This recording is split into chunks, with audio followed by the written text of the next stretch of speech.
Imagine this, if you will. A pro-abortion politician, Joe Biden, with his pro-abortion running mate, Kamala Harris, promise to promote a radical pro-abortion agenda.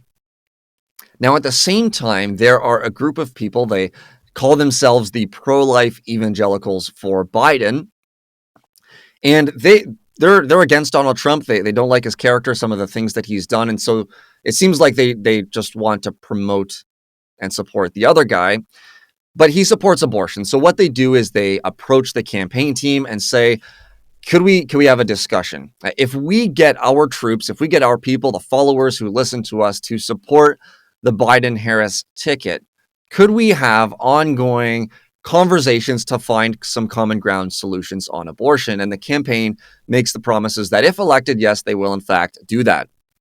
Now, at the same time, this campaign team with Joe Biden and Kamala Harris continues to push the pro-abortion narrative as much as possible and continue to make the promises that they're going to make abortion access as accessible as possible once elected.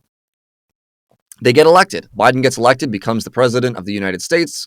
Kamala Harris, the vice president of the United States. And they do the precise thing that they promised in public, which was push their pro-abortion radical agenda. And then in response, these pro-lifers feel abused and used and betrayed. Welcome to the pro-life evangelicals for Biden. Led by a number of prominent figures, I would say, Richard Mao, the president emeritus of Fuller Seminary, and John Huffman, board chair emeritus of Christianity Today, say that they are shocked, but even more than that, they're hurt that the man who ran on the most pro-abortion ticket and promises in American political history is doing the precise thing that he promised he would do. He's doing the very thing that he said. Now, I have a question, and I've asked this to others, and I've contemplated this over the last week or so. Who really thought that the Biden administration was going to have good conversations to find common ground solutions on the issue of abortion? One side wants abortion to go down to the rate of 0 all the time. No abortions, because it ends the life of a young human being. The other side wants to make abortion as accessible as possible. Where's the common ground that we can find there? But they're also hurt.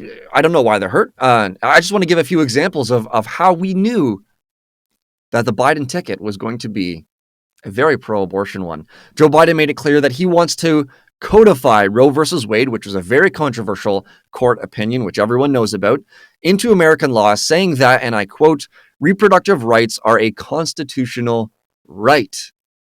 And in fact, every woman should have that right, end quote.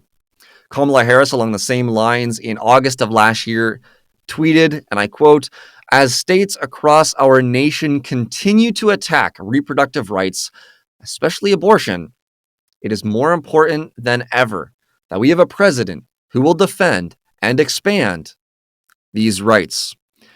As president, Joe Biden will codify Roe versus Wade and protect the constitutional right to choose. End quote. There is no question in anyone's mind where their position is. I know for some positions, we wonder, what is this administration going to do? Where do they actually stand?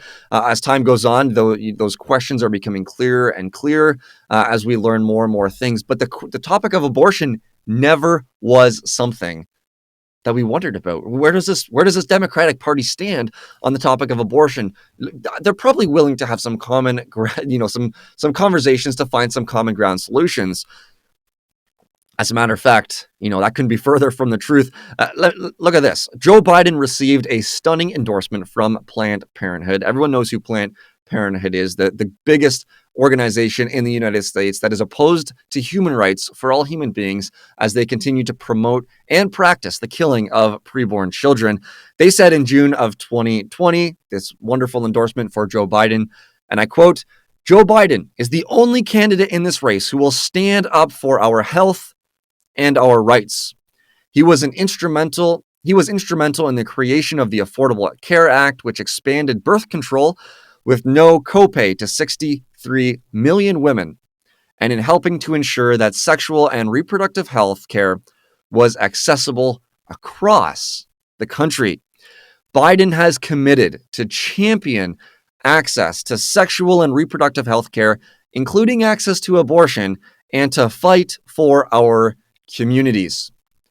When he left the Senate, Vice President Joe Biden had a 100% voting record for Planned Parenthood Action Fund and has been clear that he is 100% for sexual and reproductive health.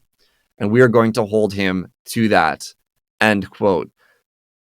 That is a stunning endorsement by Planned Parenthood.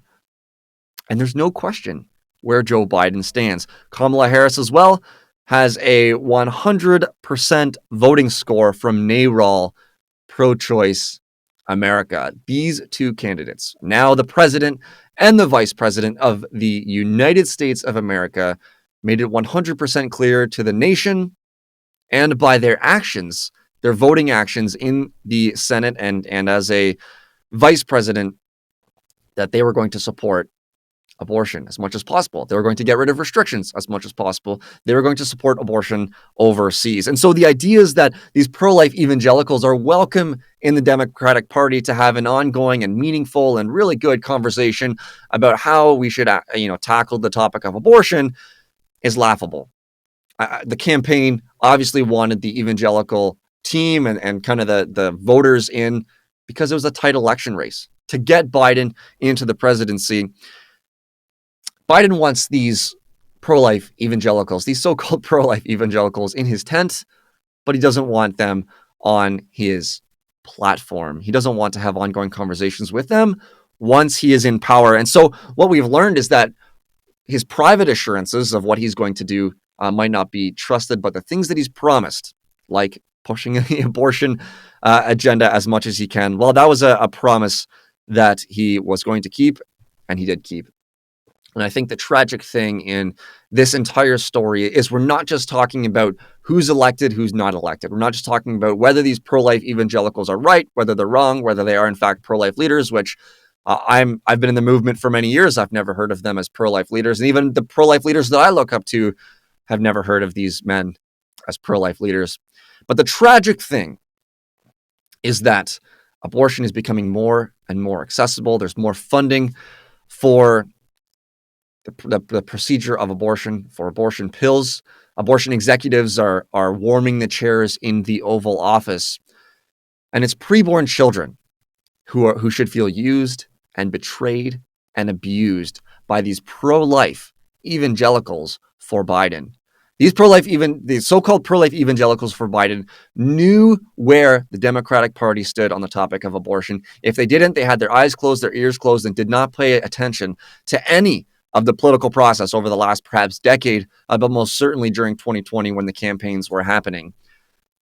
And so the who should feel really abused and used and betrayed, and not by the Biden ticket as much as by those who call themselves pro-life and those who call themselves evangelical, should be preborn children. If they could speak, if they could think, which they can't because of their age and their level of development at this point, they would be, as we are, in so many ways, disappointed with these so-called pro-life evangelicals for Biden.